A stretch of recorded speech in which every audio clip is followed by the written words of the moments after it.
شیعوں کی اذان وہ نہیں ہے جو اہل بیت نے ان کو سکھائی ہے، یہ اہل بیت کی تعلیمات میں سے نہیں ہے۔ شیعوں نے اس میں اپنی طرف سے بہت سارے اضافے کی ہیں اذان میں۔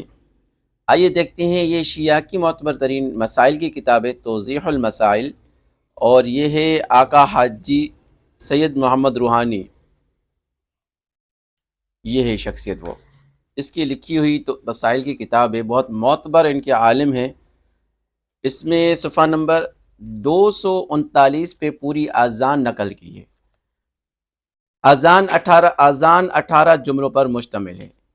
4 مرتبہ اللہ اکبر، 2 مرتبہ اشہد ان لا الہ الا اللہ، 2 مرتبہ اشہد ان محمد رسول اللہ، 2 مرتبہ حی علی الصلاۃ، 2 مرتبہ حی علی الفلاح، اور 2 مرتبہ حی علی الخیر العمل، 2 مرتبہ اللہ اکبر، 2 مرتبہ لا الہ الا اللہ۔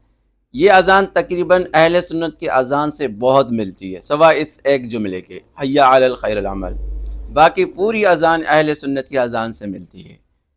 شیعوں کو یہ اذان اہل بیت نے سکھائی، لیکن جو اب اذان شیعہ دیتے ہیں جو بہت ترقی کے ساتھ، یعنی نئے ورژن کے ساتھ جو دیتے ہیں، وہ اہل بیت نے ان کو نہیں سکھائی۔ یہ خود اپنی طرف سے روزانہ ہر دفعے کچھ نہ کچھ اس میں ڈالتے رہتے ہیں اور گھڑتے رہتے ہیں، جو کہ ان کے مذہب میں بھی اور اہل سنت کے مذہب میں بھی دین میں کوئی نئی چیز ایڈ کرے اس کو بدعت کہتے ہیں۔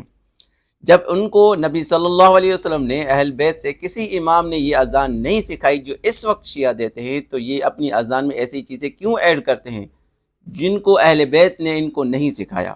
اور خود آگے سے ایک 915 مسئلے میں لکھا بھی ہے کہ اشہد ان علی ولی اللہ اذان اور اقامت کا حصہ نہیں، یعنی حصہ یہ اقامت اور اذان کا حصہ بھی نہیں ہے، لیکن یہ اپنے طرف سے بعد میں انہوں نے بڑھا دیا ہے، کہتے ہیں کہ یہ محبت کی علامت ہے۔